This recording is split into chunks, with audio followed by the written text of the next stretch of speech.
Black hole কিভাবে তৈরি হয়? ব্ল্যাক হোল সাধারণত একটি বড় নক্ষত্রের মৃত্যুর পর তৈরি হয়। ব্ল্যাক হোলের ইভেন্ট হরাইজন।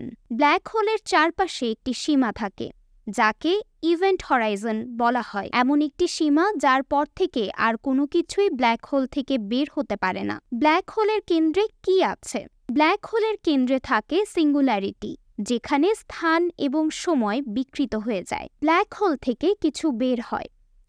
একসময় ভাবা হতো ব্ল্যাক হোল থেকে কিছুই বের হতে পারে না, তবে বিখ্যাত বিজ্ঞানী স্টিফেন হকিং প্রমাণ করেন যে ব্ল্যাক হোল থেকে এক ধরনের বিকিরণ বের হয়। ব্ল্যাক হোলের আকার। ব্ল্যাক হোল বিভিন্ন আকারের হতে পারে। ছোট ব্ল্যাক হোলগুলোর নাম স্টেলার ব্ল্যাক হোল, যেগুলো সাধারণত একটি বড় নক্ষত্রের পতনের ফলে তৈরি হয়। ওয়ার্ম হোলের ধারণা। অনেক বিজ্ঞানীর মতে ব্ল্যাক হোলের মাধ্যমে একটি স্থান থেকে আরেকটি স্থানে যাওয়ার একটি পথ থাকতে পারে।